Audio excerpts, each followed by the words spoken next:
नमस्कार दोस्तों, आप सभी का हमारे MDS न्यूज चैनल में स्वागत है। दोस्तों, आज हम बात करेंगे 30 नवंबर के सभी मुख्य समाचारों और तमाम बड़ी खबरों के बारे में। दोस्तों, अगर आप हमारे चैनल पर नए हैं तो प्लीज चैनल को सब्सक्राइब करके बेल आइकन को भी दबा दें, जिससे आप सभी तक सभी ताज़ा खबरें जल्द ही पहुंचा सके।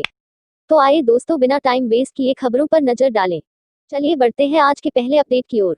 नवंबर में आया रिकॉर्ड विदेशी निवेश, FPI ने शेयर बाजार में डाले 60,358 करोड़ रुपए। विदेशी पोर्टफोलियो निवेशक FPI नवंबर में लगातार दूसरे महीने भारतीय बाजारों में शुद्ध निवेशक बने रहे। FPI ने नवंबर में भारतीय बाजारों में शुद्ध रूप से 62,951 करोड़ रुपए डाले हैं। इस दौरान FPI ने शेयर बाजारों में रिकॉर्ड निवेश किया है। डिपॉजिटरी के आंकड़ों के अनुसार FPI ने नवंबर में शेयरों में शुद्ध रूप से 60,358 करोड़ रुपए का निवेश किया है।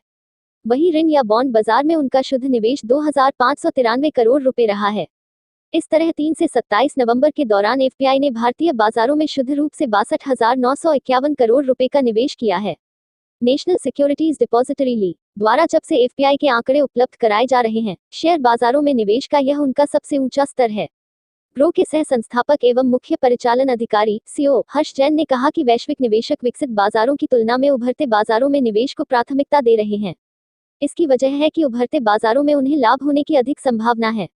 दिल्ली एयर पोल्यूशन को लेकर एक बहुत बड़ा अपडेट सामने आया है। दिल्ली की हवा फिर हुई खराब, AQI 245 तक पहुंचा। मौसम विभाग ने कहा और बिगड़ेंगे हालात।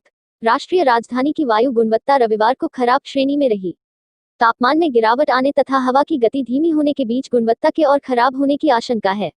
शहर का वायु गुणवत्ता सूचकांक AQI सुबह 9 बजे 245 रहा। शनिवार को 24 घंटे का औसत AQI 231, शुक्रवार को 137, गुरुवार को 302 और बुधवार को 413 रहा। भारत मौसम विज्ञान विभाग के अनुसार शनिवार को हवा की अधिकतम गति 15 किलोमीटर प्रति घंटे रही। रविवार और सोमवार के इसके 8 से 12 किलोमीटर प्रति घंटे रहने का अनुमान है। रविवार को हवा की गति मंद पड़ने का अनुमान व्यक्त किया गया है, इसलिए दिल्ली की वायु गुणवत्ता के और खराब होने और इसके खराब से बेहद खराब रहने की आशंका है। किसानों का आंदोलन आज भी जारी। फार्मर्स प्रोटेस्ट आज भी जारी है। किसानों का आंदोलन गृह मंत्री के बयान के बाद भी मानने को तैयार नहीं प्रदर्शनकारी। किसान आंदोलन के चौथे दिन एक बार फिर से दिल्ली के पंजाब और हरियाणा के सटे हुए बॉर्डर पर किसानों का प्रदर्शन जारी है। किसानों का कहना है कि वह तब तक नहीं हटेंगे जब तक उनकी मांगें मान नहीं ली जाती। रही बात केंद्र सरकार और गृह मंत्री अमित शाह द्वारा बातचीत का न्योता देने की, तो बातचीत तभी होगी जब वह खुद या उनके प्रतिनिधि सड़क पर आकर किसानों से बातचीत करेंगे। फिलहाल सिंधु बॉर्डर से नहीं हटेंगे किसान। दिल्ली के सिंधु बॉर्डर पर प्रदर्शन कर रहे किसान संगठनों का कहना है कि फिलहाल वह यहां से नहीं हटने वाले। किसानों के मुताबिक वो केंद्रीय गृह मंत्री अमित शाह के बयान पर विश्वास कर यहां से तब तक नहीं हटेंगे जब तक खुद कोई सरकारी प्रतिनिधि आकर उनसे उनकी मांगों को लेकर बातचीत नहीं करता और केंद्र सरकार द्वारा पास किए कृषि कानून को वापस नहीं लेता। चलिए बढ़ते हैं अगले बड़े अपडेट की ओर। कोविड-19 के बाद के दौर में सेशल्स के साथ द्विपक्षीय संबंधों को और मजबूत करेगा भारत। जयशंकर। विदेश मंत्री एस जयशंकर ने सेशल्स की 2 दिवसीय यात्रा में देश के शीर्ष नेतृत्व के साथ वार्ता की और इस दौरान भारत ने हिंद महासागर के इस देश के साथ कोविड-19 के बाद के दौर में रणनीतिक संबंध और मजबूत करने का संकल्प लिया। संयुक्त अरब अमीरात से यहां पहुंचे जयशंकर मंगलवार को शुरू हुई 3 देशों की अपनी इस यात्रा के तहत बहरीन भी गए थे। जयशंकर ने सेशल्स के भारतीय मूल के नवनिर्वाचित राष्ट्रपति वेवेल रामकलावन से शुक्रवार को मुलाकात की और उन्हें चुनाव में हाल में मिली जीत की बधाई दी। एस जयशंकर और रामकलावन ने कानून के शासन तथा लोकतंत्र के मूल्यों में साझा विश्वास पर आधारित दोनों देशों के ऐतिहासिक रूप से मजबूत संबंधों पर चर्चा की। प्रेस विज्ञप्ति किया गया जारी। विदेश मंत्रालय की शनिवार को जारी एक प्रेस विज्ञप्ति के अनुसार उन्होंने कोविड-19 दौर के बाद भारत तथा सेशल्स के बीच रणनीतिक साझेदारी को और बढ़ाने के भारत के संकल्प को दोहराया। इसमें कहा गया कि मंत्री ने भारत के सागर क्षेत्र में सभी के लिए सुरक्षा एवं विकास दृष्टिकोण में सेशल्स के अहम होने की बात की, जो हिंद महासागर क्षेत्र की ओर भारत की नीति को दर्शाता है। जल क्षेत्र पार के पड़ोसी होने के नाते सेशल्स पड़ोसी को प्राथमिकता देने की भारत की नीति का भी हिस्सा है। चंद्र ग्रहण को लेकर महत्वपूर्ण खबर सामने आई है। लूनर इक्लिप्स 2020 चंद्र ग्रहण के दौरान नहीं लगेगा सूतक काल, जाने क्या है बड़ी वजह। चंद्र ग्रहण लगने जा रहा है। पंचांग के अनुसार 30 नवंबर को साल का आखिरी चंद्र ग्रहण लगने जा रहा है। इस बार का चंद्र ग्रहण वृष राशि और राहिनी नक्षत्र में लग रहा है। ज्योतिष शास्त्र में चंद्र ग्रहण को एक प्रमुख घटना माना जाता है। मान्यता है कि ग्रहण के दौरान राहु केतु नाम के 2 पाप ग्रह चंद्रमा को निगलने की कोशिश करते हैं। इस दौरान चंद्रमा इन दोनों ग्रहों से बचने का प्रयास करता है। राहु केतु के कारण ग्रहण के दौरान चंद्रमा पर तेज आंधी और हवाएं चलती है। इस दौरान चंद्रमा पीड़ित हो जाता है और उसकी शक्ति कमजोर पड़ जाती है। सूतक काल क्या है? सूतक काल ग्रहण से पूर्व लगता है। जब सूर्य ग्रहण लगता है तो ये 12 घंटे पहले आरंभ होता है। जब चंद्र ग्रहण लगता है तो ये 9 घंटे पूर्व आरंभ होता है। लेकिन सूतक काल तभी प्रभावी माना जाता है जब पूर्ण चंद्र ग्रहण हो। पेनुम्ब्रल किसे कहते हैं? 30 नवंबर को लगने जा रहे चंद्र ग्रहण को पेनुम्ब्रल कहा जा रहा है। ये प्रकार का उपछाया ग्रहण होता है। कार्तिक पूर्णिमा को चंद्र ग्रहण दोपहर 1:02 से शुरू होगा और शाम 5:22 तक रहेगा। यानी इस बार चंद्र ग्रहण तकरीबन 4.5 घंटे का रहेगा। उपछाया ग्रहण होने के कारण चंद्रमा जब पृथ्वी की वास्तविक छाया में न आकर उसकी उपछाया से ही वापस लौट जाता है तो चंद्रमा पर महज एक धुंधली सी परछाई नजर आती है, जबकि चांद के आकार में किसी तरह का फर्क नजर नहीं आता है। इसे अंग्रेजी में पेनुम्ब्रल कहा जाता है। इसी बीच एक बहुत बड़ी खबर सामने आई है। आज पृथ्वी के करीब से गुजरेगा विशालकाय एस्ट्रॉयड, नासा ने दी जानकारी। रविवार को एक विशालकाय एस्ट्रॉयड पृथ्वी के करीब से गुजरने वाला है। इसका नाम 2000 WO107 है। इस एस्ट्रॉयड को बुर्ज खलीफा जितना बताया गया है। अमेरिकी space agency national aeronautics and space administration ने इस बात की जानकारी दी है। वहीं इस बड़े एस्ट्रॉयड का आकार 820 मीटर है, जिसकी साल 2000 में खोज हुई थी। यह एस्ट्रॉयड 10:38 बजे पृथ्वी के करीब से गुजरेगा। नासा ने इस बात की जानकारी दी है। एजेंसी ने बताया है कि वैज्ञानिकों ने इस एस्ट्रॉयड को नियर अर्थ एस्ट्रॉयड वर्ग में रखा है। कॉमेट्स और एस्ट्रॉइड्स का यह समूह नजदीकी ग्रहों के गुरुत्वाकर्षण की वजह से ऑर्बिट में आता है, जिसकी वजह से ये पृथ्वी के नजदीक पहुंच जाता है। नासा के जेट प्रोपल्शन लैब ने बताया है कि इसके पृथ्वी के करीब से गुजरने के चलते ये बेहद खतरनाक होता जा रहा है। इस बारे में अभी और विस्तार से जानकारी मिलनी बाकी है। 13 जनवरी 2018 को देखा गया था एस्ट्रॉइड। रिपोर्ट्स में बताया गया है कि इस एस्ट्रॉइड को आधिकारिक रूप से 13 जनवरी 2018 को देखा गया था। वहीं अब उम्मीद जताई जा रही है यह पृथ्वी के इतना करीब से 6 फरवरी 2031 को गुजरेगा। बता दें कि यह एस्ट्रॉइड धरती से 43 लाख किमी दूरी पर होगा। हालांकि ये धरती के बेहद करीब माना जा रहा है और इसके बीच की दूरी पृथ्वी और चांद के बीच की दूरी से ज्यादा है। चलिए बढ़ते हैं अगले बड़े अपडेट की ओर। यूपीपीएससी पीसीएस मुख्य परीक्षा 2020 के लिए आवेदन शुरू, 14 दिसंबर तक करें अप्लाई।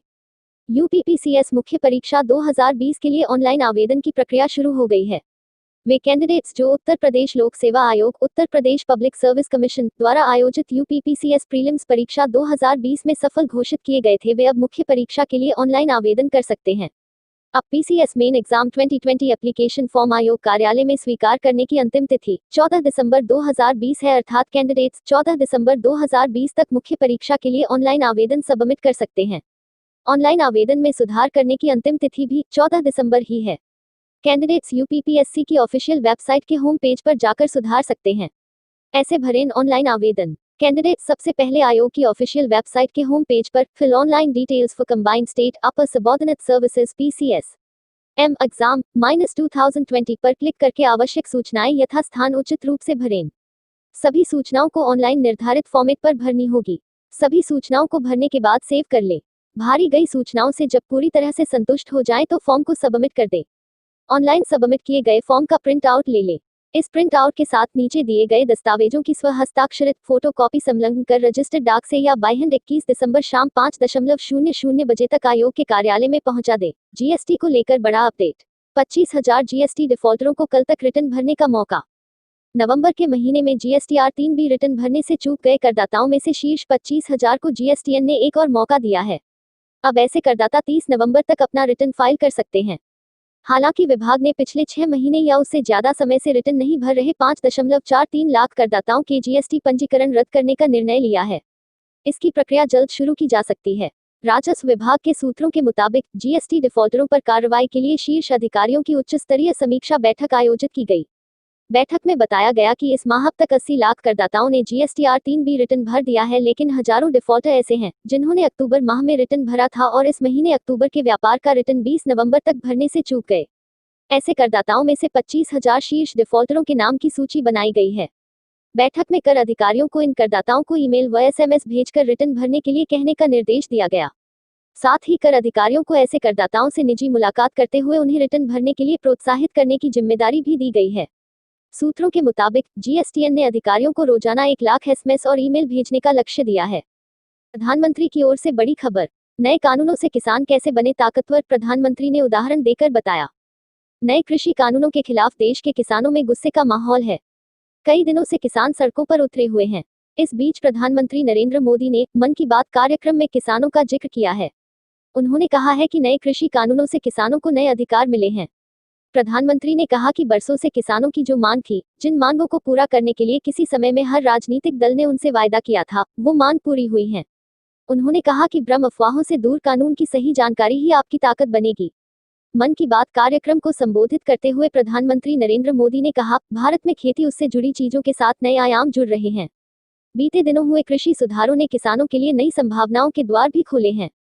बरसों से किसानों की जो मांग थी, जिन मांगों को पूरा करने के लिए किसी समय में हर राजनीतिक दल ने उनसे वायदा किया था, वो मांग पूरी हुई है। उन्होंने कहा, काफी विचार विमर्श के बाद भारत की संसद ने कृषि सुधारों को कानूनी स्वरूप दिया। इन सुधारों से न सिर्फ किसानों के अनेक बंधन समाप्त हुए हैं, बल्कि उन्हें नए अधिकार भी मिले हैं, नए अवसर भी मिले हैं। आंध्र प्रदेश से एक बहुत बड़ा अपडेट सामने आया है। निवार तूफान के बाद तट पर बहकर आ गया सोना, बटोरने के लिए बारिश में भी पहुंच गए सैकड़ों लोग। भारत के दक्षिणी राज्यों के समुद्री इलाकों में गुरुवार को निवार तूफान ने कहर ढाया, जिसमें कम से कम 5 लोगों की मौत हो गई। साथ ही कई मकान और पेड़ क्षतिग्रस्त हुए हैं। तूफान के कारण बिजली की लाइनें भी प्रभावित हुई हैं। हालांकि इसके बावजूद सैकड़ों लोग भारी बारिश में आंध्र प्रदेश के गोदावरी नदी के तट पर एकत्र दिखे। दरअसल लोगों में यह खबर फैल गई कि निवार के कारण तट पर सोना बहकर आ गया है, जिसके बाद उसे बटोरने के लिए वहां पर लोगों की भीड़ एकत्र हो गई। यह नजारा था शनिवार को आंध्र प्रदेश में उड़प्पा गांव का। मीडिया रिपोर्ट्स के मुताबिक वहां गोदावरी नदी के पूर्वी तट पर लोगों की अचानक भीड़ एकत्र होने लगी। ये लोग वहां सोना खोजने आए थे। ऐसा कहा जा रहा था कि यह सोना तट तक पानी में बहकर आया था। सबसे पहले कुछ मछुआरों ने इस सोने को पाया। इसके बाद जैसे ही यह खबर फैली तो सैकड़ों लोग वहां पहुंच गए। टाइम्स ऑफ इंडिया के मुताबिक कुछ लोगों का कहना है कि करीब 50 लोगों को करीब 350,350 रुपये का सोना मिला। इसकी कुछ फोटो भी सोशल मीडिया पर आई। चलिए दोस्तों, आज के लिए बस इतना ही। अब कल मिलेंगे देश भर की तमाम बड़ी व छोटी खबरों के साथ। दोस्तों, अगर आप हमारे चैनल पर नए हैं तो प्लीज चैनल को सब्सक्राइब करके बेल आइकन को भी दबा दें और रोजाना ऐसी वीडियोस को लाइक कर शेयर करना ना भूलें। धन्यवाद।